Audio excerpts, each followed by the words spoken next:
again, everybody. Welcome back to OceanCore's Pollution Solutions, another science and advice. This week, I want to take some time to review composting, like we did biodegrading last time. We'll clarify what it really means to compost or to be compostable.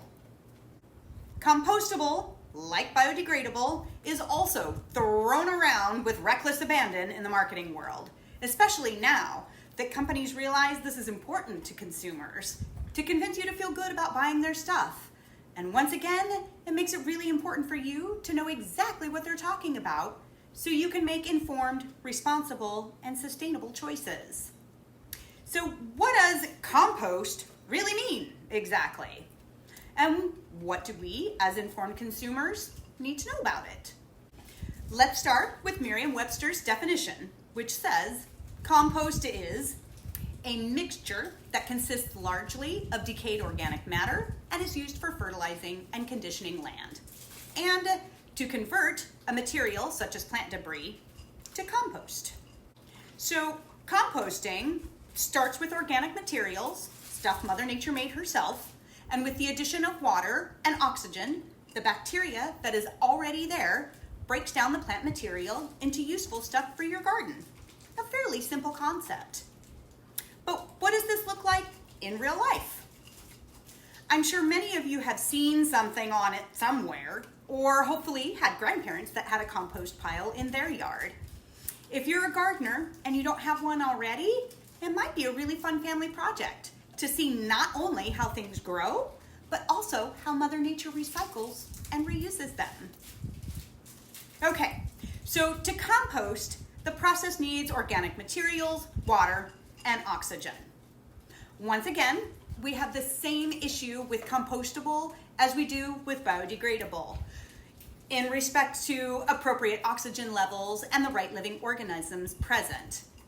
Waste can be turned into nice things for the earth with those things, and without oxygen, the waste either doesn't break down at all, or it can turn into, as we said last time, not nice things for the earth.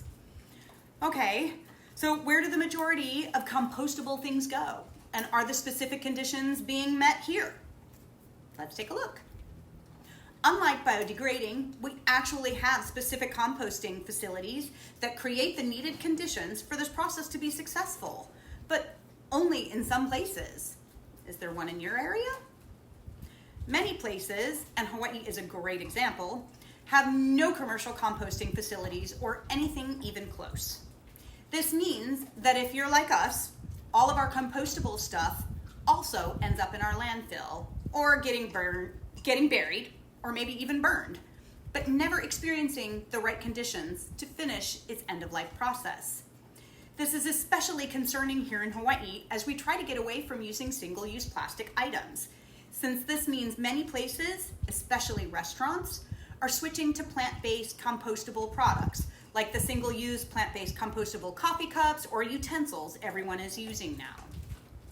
But in order for these to actually compost correctly, they need to visit a commercial composting facility. And since we don't have one, they get sent to the landfill, where they tend to break down without oxygen, which in some studies has been shown to produce our most dangerous greenhouse gas, methane, a huge contributor to climate change, instead of the nice things Mother Nature can repurpose. The other sticky wicket with composting facilities, many only accept leaves, grass, or other organic materials that are similar to these, which excludes all of the compostable things we're trying to switch to save ourselves from the plastic epidemic. So, is composting really a great alternative? The short answer is not really, because we don't have the right facilities doing the right things in every place. Something we all need to ask our elected officials about, because these kinds of facilities would not only properly dispose of our waste, but also provide sustainable jobs, badly needed in these hard COVID times, since we're not likely to stop making waste, like ever. Now, I know no one wants one of these in their backyard because we don't like to admit we're messy creatures. But if it were my backyard, I would feel better knowing that what was happening there was being helpful to the earth and ourselves instead of hurtful? The long answer, however, is yes. Compostable items are definitely a better alternative to plastic items. It just needs to be moved to the last resort category in our minds, not the first.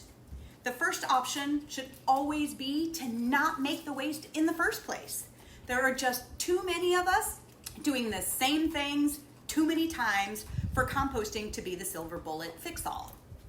Bringing your own coffee cup and utensils with you all the time means no worries. But in the event that something goes wrong with that, and it always does, then the compostable choice is the way to go. Maybe the less waste we make and the more we bug our elected officials to set up proper facilities will make composting the kind of solution it was meant to be. All right, everybody, I think that's enough brain food for today. Again, thank you so much for joining me. Don't forget to check out Nara Treasures on Etsy and support OceanCore by way of purchase. Christmas is coming up quickly. Make sure you hit that subscribe button on this channel and keep yourself in the loop. And most importantly, whatever you learn here, share it forward.